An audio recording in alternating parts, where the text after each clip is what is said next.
اللہ الرحمن الرحیم۔ فصل فی التعریفات، یہ فصل تعریفات کے بیان میں ہے۔ معرف الشیء ما یحمل علیہ لافادۃ تصورہ، شے کی معرف یعنی شے کی تعریف کرنے والی چیز۔ شے کی معرف وہ ہے کہ جس پر شے محمول ہو اس کے تصور کے افادے کے لیے، یعنی اس کے تصور میں وضاحت کرنے کے لیے شے جس چیز پر محمول ہوتی ہے اس چیز کو معرف کہا جاتا ہے۔ وہ اعلیٰ اربعۃ اقسام، جس کو آپ تعریف کہتے ہیں اسی کو معرف کہتے ہیں، اور یہ 4 قسموں پر ہے۔ الحد التام والحد الناقص والرسم التام والرسم الناقص، حد تام، حد ناقص، رسم تام، رسم ناقص۔ فالتعریف ان کان بالجنس القریب والفصل القریب یسمى حدا تاما، تو تعریف اگر جنس قریب اور فصل قریب سے ہو تو اس کا نام حد تام رکھا جاتا ہے۔ بہت چھوٹی سی تعریف ہے، جنس قریب فصل قریب سے کسی چیز کی تعریف کی جائے تو یہ تعریف کو نام رکھیں گے حد تام۔ کا تعریف الانسان، جیسے انسان کی تعریف کرنا بالحیوان الناطقی، حیوان ناطق سے، تو انسان کے لیے حیوان جنس قریب ہے اور انسان کے لیے ناطق فصل قریب ہے، ٹھیک ہے جی۔ وَإِنْ كَانَ بِالْجِنْسِ الْبَعِيدِ وَالْفَصْلِ الْقَرِيبِ، اور اگر کسی چیز کی تعریف اس کے جنس قریب اور اس کے فصل قریب سے کی جائے، او بِهِ وحدہ، یا صرف فصل قریب سے کی جائے، یعنی جنس وہاں موجود ہی نہ ہو، کا یسمى حدا ناقصا، تو اس کا نام حد ناقص رکھا جائے گا۔ وَإِنْ كَانَ بِالْجِنْسِ الْقَرِيبِ، اور اگر جنس قریب سے تعریف ہو، والخاصۃ، اور خاصہ سے یسمى رسما تاما، تو اس کا نام رسم تام رکھا جائے گا۔ وَإِنْ كَانَ بِالْجِنْسِ الْبَعِيدِ وَالْخَاصَّةِ أَوْ بِالْخَاصَّةِ وَحْدَهَا يُسَمَّى رَسْمًا نَاقِصًا، اور اگر جنس بعید اور خاصہ سے تعریف ہو یا صرف خاصہ سے ہو اس کا نام رسم ناقص رکھا جائے گا۔ تینوں کی مثال، مثال الحد الناقص، حد ناقص کی مثال، یعنی جس میں تعریف شے کے جنس بعید اور فصل قریب سے یا صرف فصل قریب سے ہوتی ہے۔ تعریف الانسانی بالجسم الناطقی او بالناطقی فقط، انسان کی تعریف کرنا جسم ناطق سے یا صرف ناطق سے، یعنی کسی نے کہا کہ انسان کی تعریف کیجئے، انسان کیا ہے، تو آپ نے کہا الانسان ہوا جسم ناطق، انسان وہ ہے جو جسم ناطق ہو، انسان جسم ناطق کو کہتے ہیں۔ تو انسان کے لیے جسم ہونا جنس بعید ہے اور ناطق ہونا فصل قریب ہے، تو جنس بعید اور فصل قریب سے جو تعریف مرکب ہو اس کو حد ناقص کہتے ہیں۔ او بالناطقی فقط، یا صرف ناطق سے تعریف کرنا، ناطق فصل قریب ہے تو صرف فصل قریب لائیں گے تو بھی حد ناقص، اور فصل قریب کے ساتھ جنس قریب لا دیں گے تب حد تام ہو جائے گی یہ۔ ومثال الرسم التام، اور رسم تام کی مثال ہے تعریف الانسان بالحیوان الزاحک، انسان کی تعریف کرنا حیوان زاحک سے۔ تو دیکھیے حیوان جو ہے انسان کا سب سے قریبی جنس ہے، تو حیوان جنس قریب ہے، اور زاحک جو ہے انسان کا کیا ہے، خاصہ ہے، زاحک انسان کا خاصہ ہے۔ یہ اس کو ہم کہیں گے خاصہ سے اور جنس قریب سے شے کی تعریف کی گئی ہے، اس لیے رسم تام ہے۔ ومثال الرسم الناقص، اور رسم ناقص کی مثال ہے تعریفہ بالجسم الزاحک او الزاحک وحدہ، انسان کی تعریف کرنا جسم زاحک سے یا صرف زاحک سے۔ ولا دخل فی التعریفات للعرض العام لانہ لا یفید التمییز، اب یہاں پہ کہہ رہے ہیں کہ آپ نے جنس کو بیان کیا، فصل کو بیان کیا، خاصہ کو بھی تعریف میں بیان کیا، جنس فصل خاصہ، عرض کو کیوں چھوڑ دیا بھائی؟ خاصہ کے بعد جو عرض ہے اس کوئی ایسی بھی قسم نکالتے کہ جناب جو جنس قریب اور عرض سے کسی چیز کی تعریف کی جائے تو اس کا یہ نام رکھا جاتا ہے، 5ویں قسم اور نکال لیتے ہیں، تو کہتے ہیں عرض کا جو ہے تعریف میں دخل نہیں ہے عرض عام کا۔ عرض عام ہے نا، خاصہ کے بعد جو عرض عام ہے، کیوں؟ کیونکہ عرض عام کہتے ہیں جو ایک ہی حقیقت کے افراد کے ساتھ خاص نہ ہو، بلکہ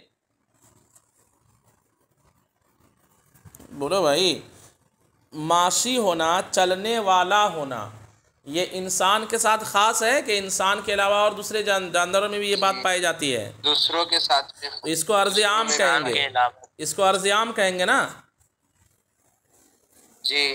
تو عرض عام کہتے ہیں اس چیز کو جو شے کی حقیقت میں داخل نہ ہو لیکن شے ایک ہی حقیقت کے افراد کے ساتھ خاص نہ ہو بلکہ چند حقیقت کے افراد میں بولی جائے، تو اس میں چونکہ امتیاز نہیں ہے، اس میں امتیاز نہیں ہوتی ہے، اس لیے کہتے ہیں کہ ولا دخل فی التعریفات للعرض العام، میں عرض عام کا تعریفات میں کوئی دخل نہیں ہے، لأنہ لا یفید التمیز، اس لیے کہ وہ تمیز کا فائدہ نہیں دیتا۔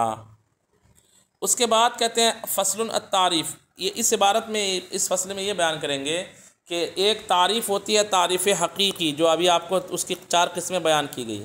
کسی شے کی تعریف کرنا تعریف حقیقی کے طور پر، جیسے کلمہ کی تعریف کرنا، کلمہ وہ لفظ ہے جو اپنا معنی خود بتا دے، تینوں زمانوں میں کسی سے ملا ہوا نہ ہو، اس طرح سے تعریف کرنا، ٹھیک ہے۔ اور ایک ہے شے کی تعریف کرنا لفظی طور پر، جیسے کسی نے کہا کہ غضنفر کیا ہے، مل غضنفر، تو اس کی صحیح تعریف ہے ہوا حیوان مفترس، یہ تعریف حقیقی ہے۔ اور غضنفر کی تعریف کرنا کہ ہوا اسد، کہ غضنفر کہتے ہیں شیر کو۔ اصل میں تعریف لفظی کا مطلب ہوتا ہے کہ کسی چیز کی تعریف کرنا اس کے آسان لفظ سے، لفظی طور پر تعریف کرنا، ٹھیک ہے۔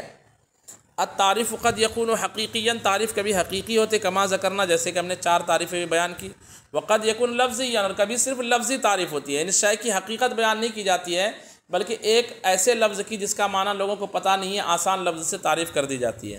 وہ ما یقصد به تفسیر مدلول اللفظی، اور یہ وہ تعریف ہے جس کے ذریعے سے لفظ کے مدلول کی وضاحت مقصود ہو، لفظ کے مدلول کی، یعنی ایک لفظ ہے اس کا معنی آپ کو نہیں معلوم ہے نا، اس کی تفسیر آپ کو نہیں معلوم، تو میں ایک ایسا دوسرا لفظ آپ کے سامنے پیش کر دوں کہ جس سے آپ کو کلک ہو جائے گا، اچھا یہ بول رہے ہیں کہ آپ کقولہم، جیسے عربی لوگ کہتے ہیں سعدانتن نبتن، سعدانہ نبت ہے، یعنی گھاس کو عربی زبان میں عام طور پر عربیوں کو معلوم ہے کہ گھاس کو نبت کہا جاتا ہے۔ تو آپ نے کہا رأیت سعدانہ، میں نے سعدانہ دیکھا، تو کسی نے کہا کہ ما سعدانہ، یہ سعدانہ کیا ہے؟ تو آپ نے کہا نبتن۔ ارے سعدانہ اور نبت، جس کو آپ نبت بولتے ہیں نا وہی سعدانہ، اور جو سعدانہ وہی نبت ہے۔ تو یہاں پہ لفظ سعدانہ کی وضاحت آپ نے لفظ نبت سے کر دی، اس بات کے لیے کہ لفظ نبت کا جو مدلول ہے وہی مدلول کس کا ہے؟ سعدانہ کا ہے، ایسا ہے۔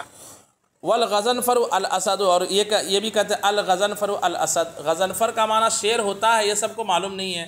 تو آپ نے کہا کہ رأیت الیوم الغضنفر، آج میں نے غضنفر کو دیکھا، تو کسی نے کہا مل غضنفر، یہ غضنفر کیا ہے؟ تو آپ یہ نہ کہو کہ ہوا حیوان مفترس، ہے نا، غضنفر حیوان مفترس کو کہتے ہیں، کیونکہ حیوان مفترس یہ غضنفر کی تعریف حقیقی ہے۔ آپ تعریف لفظی کر دو کہ جس کو آپ اسد کہتے ہو اسی کو میں کیا کہہ رہا ہوں؟ غضنفر کہہ رہا ہوں، یہ تعریف لفظی ہے۔ وہا ہونا قد تم بحث التصورات عن القول الشارح، یہاں تک تصورات کی بحث مکمل ہو چکی، یعنی مفردات کی بحث مکمل ہو چکی، عن القول الشارح یعنی قول شارح کی۔ تصور کا نام قول شارح بھی رکھا جاتا ہے، تصور کا نام کیا رکھا جاتا ہے؟ قول شارح۔ اب اس کی تھوڑی وضاحت کر دیتا ہوں۔ تصور کہتے ہیں ذہن میں کسی چیز کے مفہوم کے آنے کو، ذہن میں جو صورت ہماری چھپتی ہے اس کو کہا جاتا ہے تصور۔ اب تصور بھی 2 طریقے کا ہوتا ہے، ایک تصور بالحکم اور ایک تصور بلا حکم۔ تصور بالحکم کو کہا جاتا ہے تصدیق، اور تصور بلا حکم کو کہا جاتا ہے تصور۔ آپ بولو گے کہ قسم الشے قسم الشے ایک ہی ہے، یعنی قسم بھی وہی مقسم بھی وہی، یعنی تصور بمعنی علم لیتے ہیں پہلے۔ علم جو بھی آپ کے ذہن میں آتا ہے نا، یہ 2 طریقے کا ہوتا ہے، ایک علم ہوتا ہے حکم کے ساتھ، جیسے زید کھڑا ہے، بارش ہو رہی ہے، یہاں پہ بارش کی طرف ہونے کا حکم بیان کیا، زید کی طرف کھڑے ہونے کا حکم بیان کیا، یہ جو تصور ہے یہ تصور حکم کے ساتھ ہے، یعنی کوئی نہ کوئی خبر، کوئی نہ کوئی طلب جس میں معلوم ہو، ٹھیک ہے، کوئی نہ کوئی خبر جس میں معلوم ہو۔ اور ایک تصور ہے بغیر حکم کے، جیسے زید کا تصور، گلاب جامن کا تصور، بریانی کا تصور، مفردات کا تصور جیسے آپ بول سکتے ہیں۔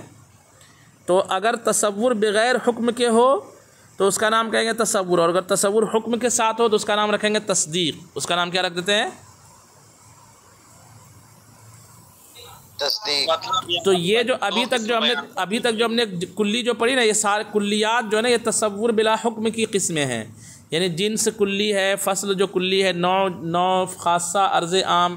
تو جیسے معاشی ہونا یہ بغیر حکم کا تصور ہے، ناطق ہونا، حیوان ہونا، ساحل ہونا، ہے نا، کیا بولتے ہیں متحرک بالارادہ ہونا، جوہر ہونا، تو یہ سب مفردات ہیں، یہ سب بغیر حکم کے تصور ہے، اس لیے اس کو قول شارح کہتے ہیں۔ کیا کہتے ہیں اس کو؟